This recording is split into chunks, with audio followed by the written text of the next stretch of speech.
thank you for coming in. You may have seen I did this question here with a present value of an annual effective interest rate of 4%. I'm going to tackle part A here. That's when the first payment is now. I've already started putting down my diagram over here. This is a timeline. This is where we are now, and each line represents a year. Actually, this line carries on forever, but I'm not able to draw it forever for obvious reasons. So the present value of each payment, today that $100 is worth $100. Now remember, interest rate is 4%. This present value is actually 100 divided by 1.04, because we work out what it is today.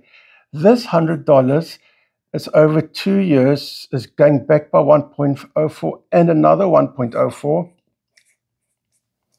And then the next one by 1.043 cubed. It's carrying on forever. So what's the present value? I don't know if you recognize this. This is an infinite geometric series where you've got a starting term and each term we're multiplying by the same amount. And infinite means carrying on forever.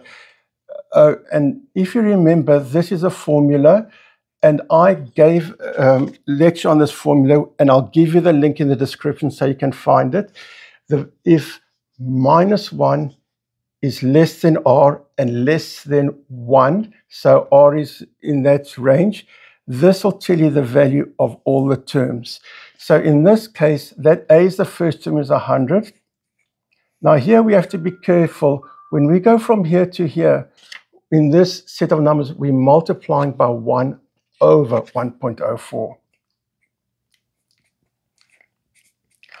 So this is what you plug in your calculator. It might be easier if you put that in brackets. And if we multiply it out, we get 2600. And that's the answer to the question.